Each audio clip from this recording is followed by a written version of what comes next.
Ya pemirsa, sebelum kami lanjutkan perbincangan, berikut kami hadirkan tata cara pergantian pimpinan DPR menurut Undang-Undang Nomor 17 Tahun 2014 tentang MD3. Undang-Undang MD3 Pasal 87 mengatur tata cara pergantian pimpinan DPR. Dalam ayat 3 disebutkan bahwa pimpinan DPR lainnya dapat menetapkan salah seorang di antara mereka untuk melaksanakan tugas pimpinan yang berhenti hingga penetapan pimpinan yang baru. Sementara pada ayat 4 disebutkan bahwa pengganti pimpinan DPR berasal dari partai politik yang sama dengan asal parpol pimpinan DPR yang mundur dari jabatannya. Namun menurut pimpinan DPR Agus Hermanto, opsi kocok ulang paket pimpinan DPR masih terbuka dan akan ditentukan dalam rapat hari ini.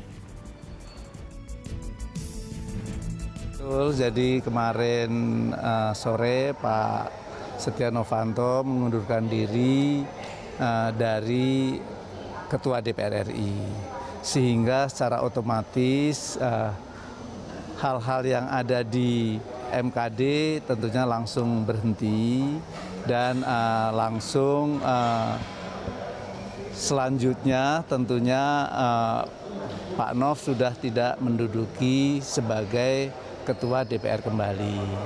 Untuk itu saya pagi ini hadir tentunya akan melaksanakan rapat intern dengan Sekjen karena sebenarnya banyak agenda-agenda yang harus kita laksanakan. Sedianya kita akan rapat paripurna hari ini pukul 10, itu pun juga akhirnya kita tunda nanti pukul 13.30, jadi setengah 2. Dan hal-hal yang lain akan kita bicarakan secara intens di dalam rapat intern nanti sebentar lagi ini. Ya pemirsa, saat ini sudah bergabung bersama kami anggota Komisi 3 DPR dari fraksi Demokrat, Ruhut Sitompul. Selamat malam Bang Ruhut.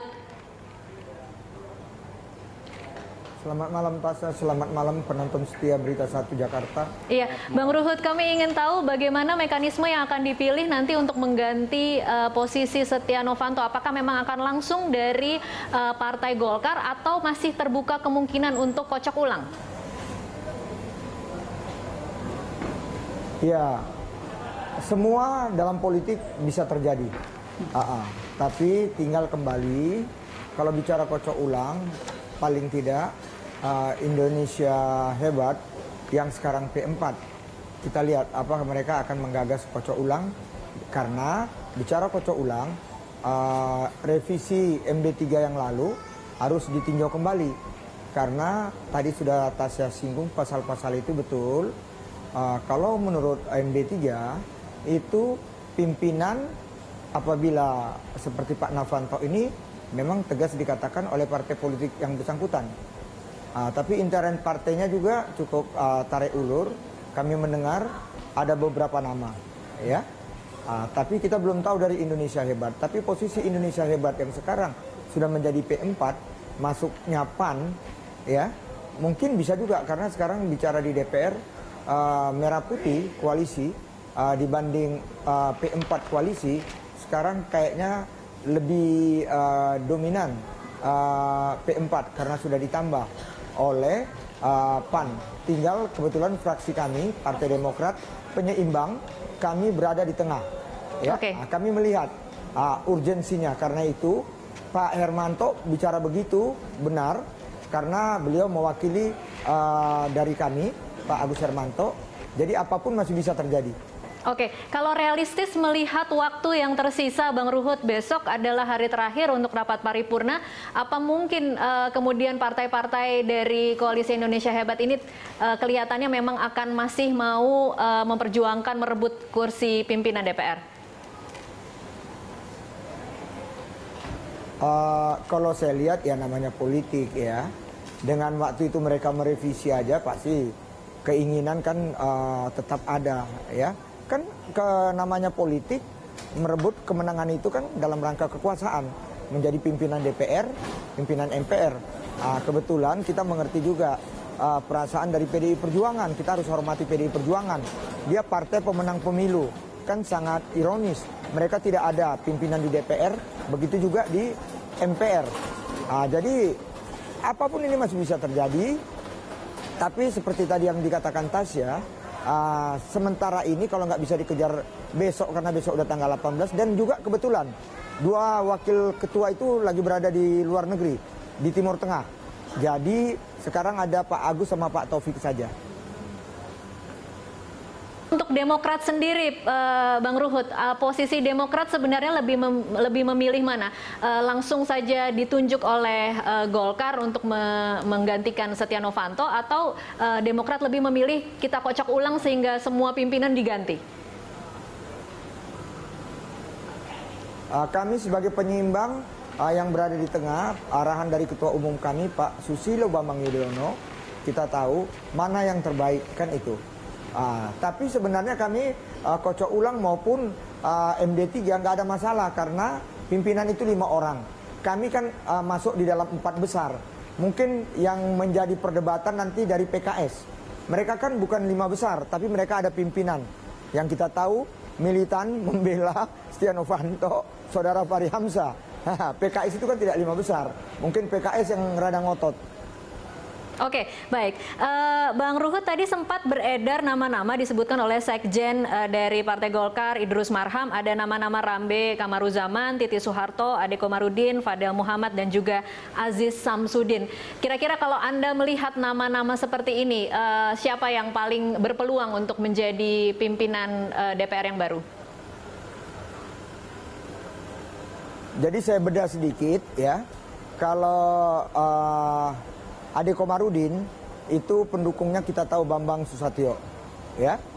Sedangkan Setia Novanto, saya tahu beliau apapun dia masih mempunyai kekuatan di Golkar, dia menginginkan Aziz Samsudin, ya, yang ada di tempat kami sebagai Ketua Komisi 3. Udah itu kalau berbicara senioritas, Fadel Muhammad, ya, karena dia juga suaranya pada waktu kemarin itu mestinya beliau, ya, tapi akhirnya Golkar mengirim ke Koalisi Merah Putih Setia Novanto. Jadi semua nama masih mungkin, bahkan kami dengar kenapa belum disinggung oleh Sekjen, ya, kenapa saya juga heran.